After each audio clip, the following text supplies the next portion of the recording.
I do not even know where to start. It jangles so many thoughts, all old wires I can't break no matter what I do. No one is going to feel bad for me. This is not why I am writing this. I only have to pull it out before it devours me internally. Maybe if I just write everything, it won't play like a record in my head. Her name is Sophia.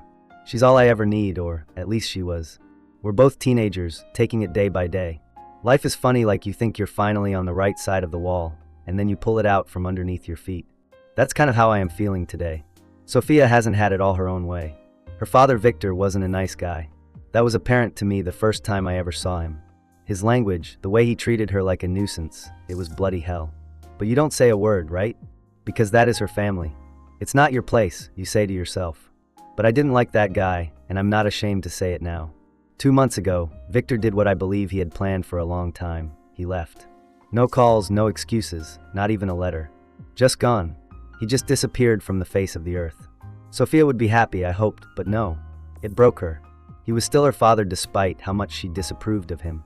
And no matter how old you are, when your parent abandons you, it hurts like nothing else. That night was a memory I hold like yesterday.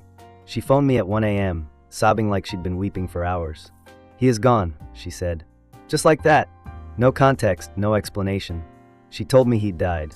My heart sank for a second. "What do you mean he is gone?" I said, putting on my shoes and ready to dash out of the house if necessary. "He went away." Her voice shattered like crystal. "He packed his stuff up and went." It could have been fate or love, but I'd been driving up to her place before she'd asked me over. Her Aunt Clara had been trying to console her, but she wasn't getting anywhere. Sophia was crumpled on the couch, eyes puffy and bloodshot, trembling like she'd just been swept away in a hurricane. I sat with her, pulled her towards me, and let her weep into my chest. "It's gonna be okay," I said without knowing for sure. She had hardly spoken for a week afterwards. Her aunt tried talking to her, but Sophia was shut down, so I stayed with her whenever I could. I fed her, I played her songs, I watched the old movies she used to like, whatever it took to make her come back to herself. I never demanded a dime back. I just needed her to be better. But Victor's departure wasn't the end of her woes. A couple of weeks later, another obstacle hammered at her like a sledgehammer. She didn't receive the results from her board exams. It was not her fault. There was a legal conflict with the system, which went down in hundreds of students. But who had caused it didn't matter, as Sophia was the one blaming. And without those results, she couldn't go to college. All she'd worked for was suddenly put on hold. I could feel the anger in her eyes, the pressure of it all on her. "They ruined everything," she told me one night. "I've done all that work, now it's for nothing." "It's not for nothing," I said to her. "You're still in college. This is a lull, not a closure." She smiled, but I knew she didn't agree. There are moments when you can't see the light, when you are drowning in the darkness. So that's when she got an internship. She said she wanted to do something to keep busy. I believed her 100%. I thought it was cool. Working would stop her from running into her head. That's not all. She was still living with her aunt, and the office where she received the internship was 2 hours away. 2 hours. "Do not be afraid," I told her. "I will drive you." "So you don't mean it?"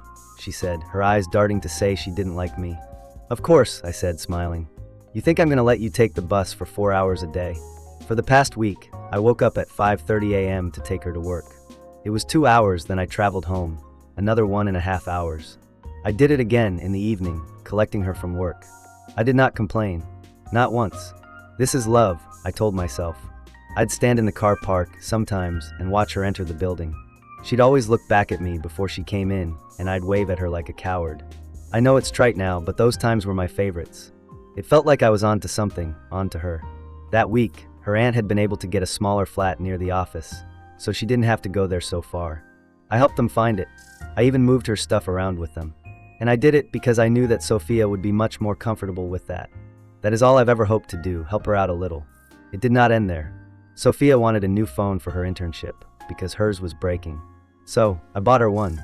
I paid for the SIM card, and also for the monthly plan. It wasn't cheap, but I didn't mind. I just wanted her to have it. I bought her wireless earbuds when her previous pair cracked. I even bought her a few new work clothes, so she'd look more grown up. I didn't ever consider it too much, because it never was too much.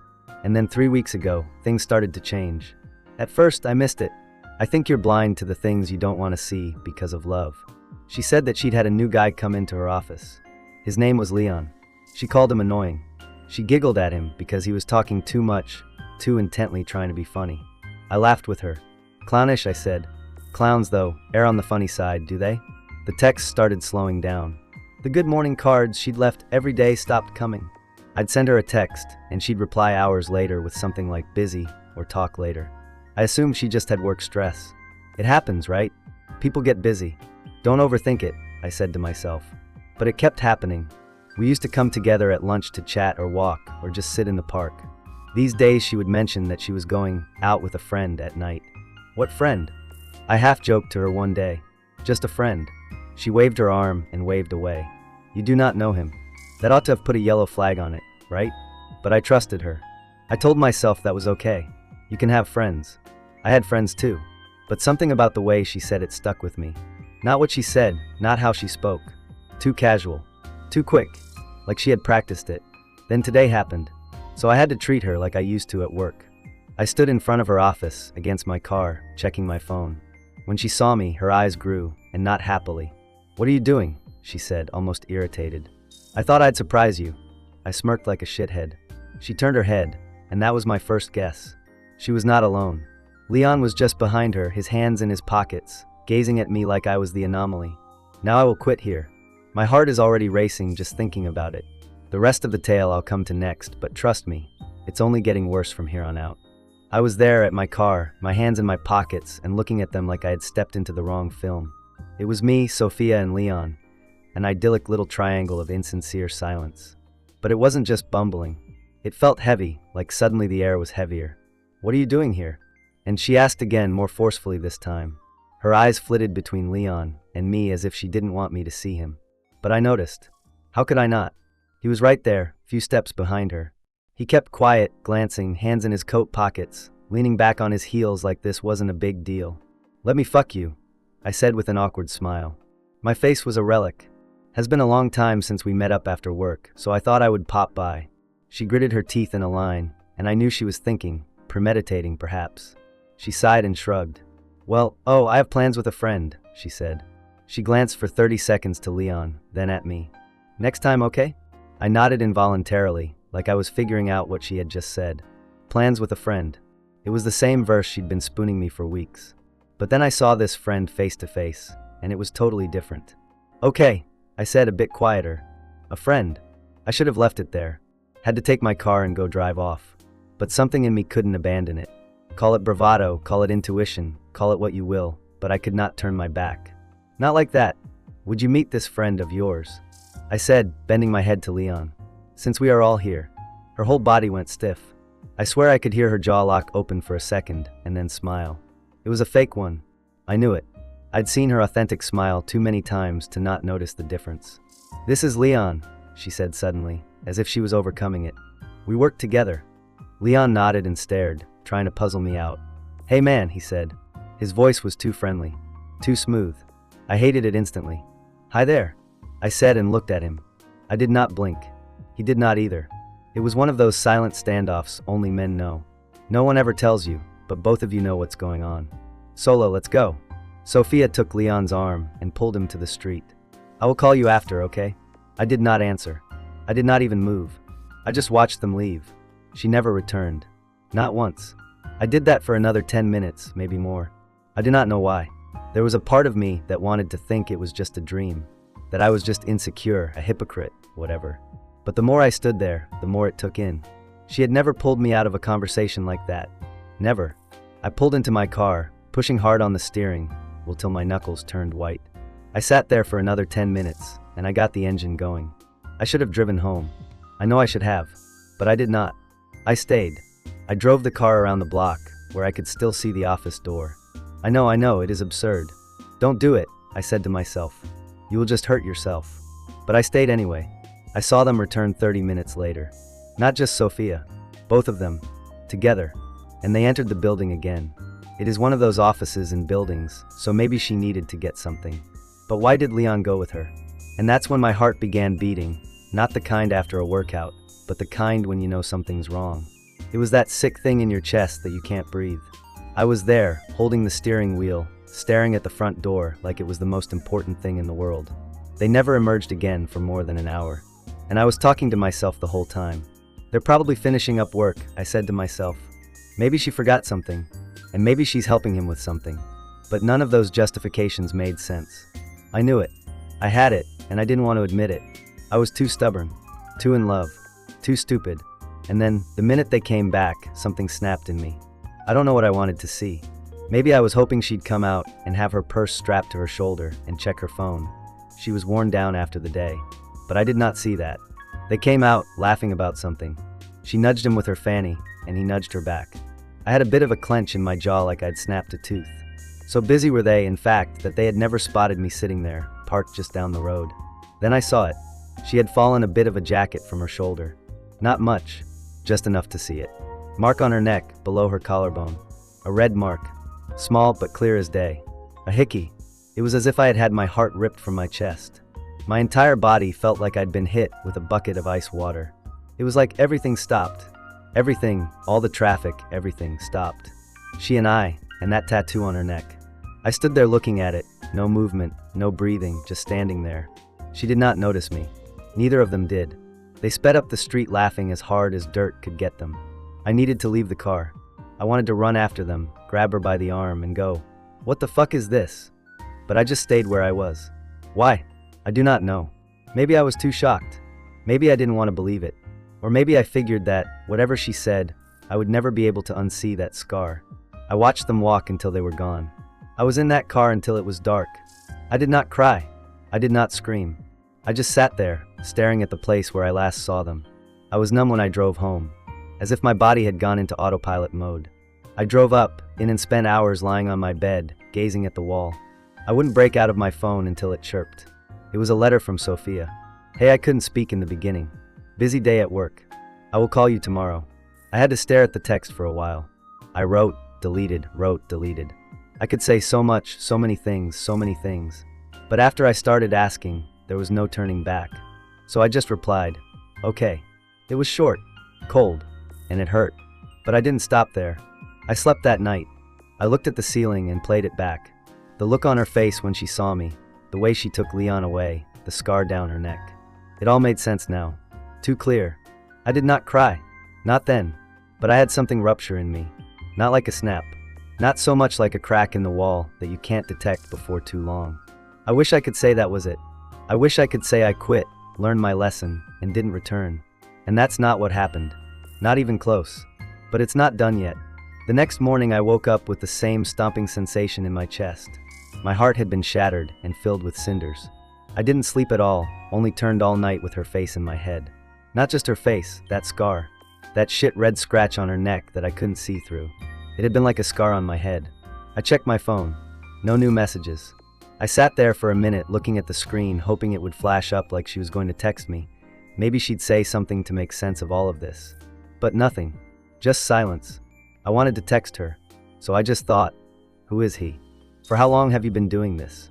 I wanted answers, but I didn't like them. Some of me thought, if I don't ask, I can pretend it isn't real. But that was a lie. I knew it was real. Hours passed. I kept checking my phone like a madman. I had distracted myself with music, games, through chugging through social media posts, but nothing would help. My head kept returning to her. To them. I couldn't bear it by afternoon. I needed to know. I had a need for truth, but it stung. So I texted her. Can we talk? No reply. An hour passed. Then 2. By then I was running around my room like a fool. I don't know what I was expecting, but I wanted her to say something. Anything. And I needed her to tell me I was wrong. It was time for her to tell me I was crazy. It took forever, but at last she replied. Working come later? I watched the text, so long it seemed like time stopped. It was one sentence, but could have been a kick in the gut. No apology. No, what is wrong? Just busy at work. As if I was some strange guy she could get along with. That's when I knew she did not care. Not really. She would have noticed I was crying, if she'd wanted to. She would have felt it. But she did not. It occurred to me then, and it hurt more than anything else. I sat on my bed, and tried to decide what to do next. My mind went in circles. Is she going to call me tomorrow? Should I confront her? Or am I supposed to pretend I never saw anything and revert to being the love loser? No, I could not do that. Not anymore. I took my keys, put on a jacket, and drove off. I had no plan, but my fingers were already moving. I was in the direction. I just didn't want to confess. Her apartment. I thought to myself I'd just call her. That was it. No yelling, no fighting. I just wanted her to tell me the truth, right in front of me. I deserved that much. So when I arrived, I sat for a minute outside to calm myself. I breathed in, counted to 10, and told myself, never give up. Be calm. Stay in control. I pulled over to her door. My heart was beating so hard it thought it might burst my ribs.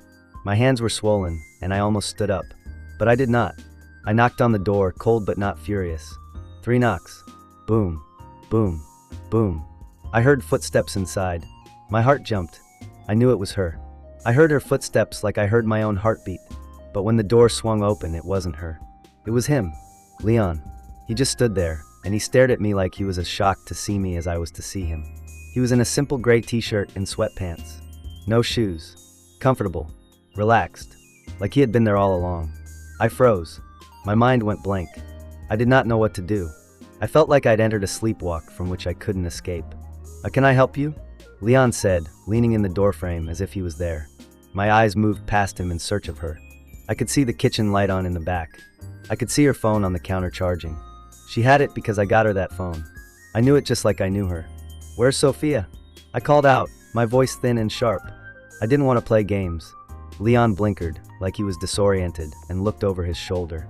She's in the shower, man. And you want me to tell her you are here? The shower. She was in the shower. I caught a twinge in my chest then. I don't know if it was my heart or my pride, but it broke. It was as if everything I knew collapsed into one piece. I moved away, tilting my head slowly. It hurt my hands, but I stuffed them into my pockets to cover it up. I didn't want him to see. I didn't want anyone to witness how crushed I was then. It is, I said, my voice dry. Tell her I was here. And then I stooped away. I don't even remember how I got back to my car. My head was spinning. My ears rang like someone had lit a fireworks right beside me. I was in the driver's seat, my fingers gnawing at the steering wheel.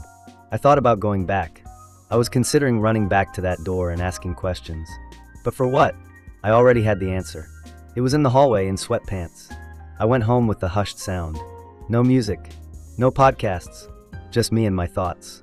I kept replaying it over and over, every warning I didn't see, every time I passed them off as just a friend. How could I be so blind? How did I think I was so stupid? At home, I lay in my bed for hours. I did not cry. I did not scream.